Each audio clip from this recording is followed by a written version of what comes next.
I edited this project for a year, and from time to time, the pacing and rhythm changes because of a lot of factors.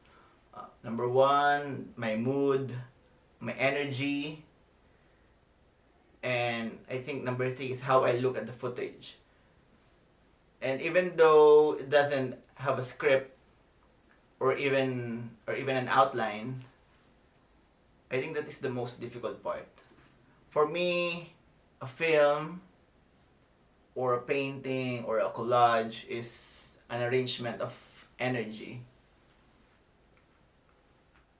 And I enjoy the process of it. I mean, the freedom that I got.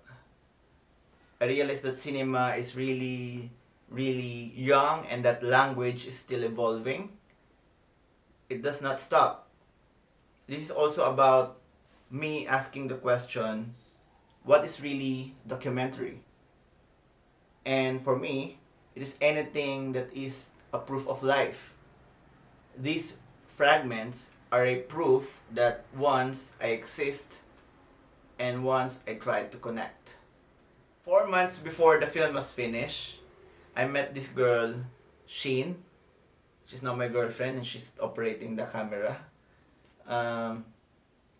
And while editing the film, I told her about my life and the film that I am working for.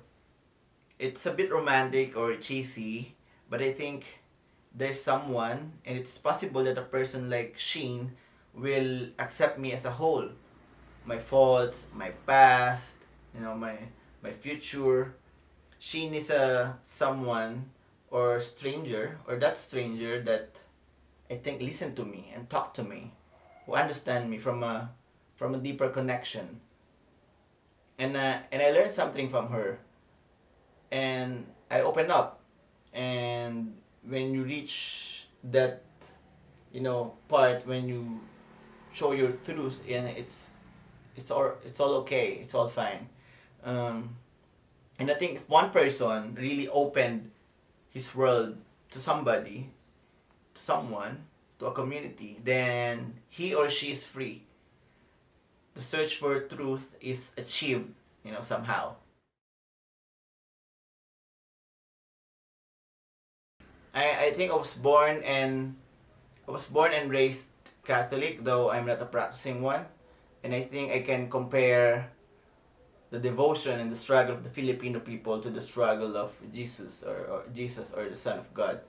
You know, we were being colonized since 1521, and Christianity just doesn't just create this huge culture, and not just culture but also war, of course. um, Philippines is a very conservative country, but somehow the government, majority of the people who supports the administration, is pro death penalty. I mean, some people uh, agree with the extrajudicial judicial killings happening almost every day in all parts of the country. The indigenous people are getting harassed by the rich land, grabber, the corporate people. So there's really dark contrast of being religious, but also supports the killing of thousands of innocent people and deprivation of indigenous, which is still happening now. Being religious doesn't mean you're being right. Still believe in God or the Supreme Being. I just believe in being a good human being, or being human at all.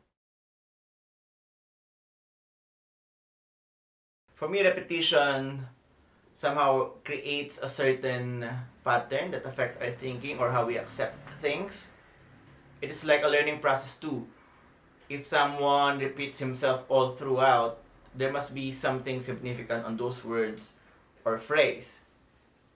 It's how you teach a kid or learn some new song. For example, by repetition, words or meaning will instill on us. Some, of course, will work, some will not. And at the end of the film, what's the thing that strikes? It's what's the thing that strikes you. It will not be the same for each because everyone is a stranger. At least everyone has different personal background.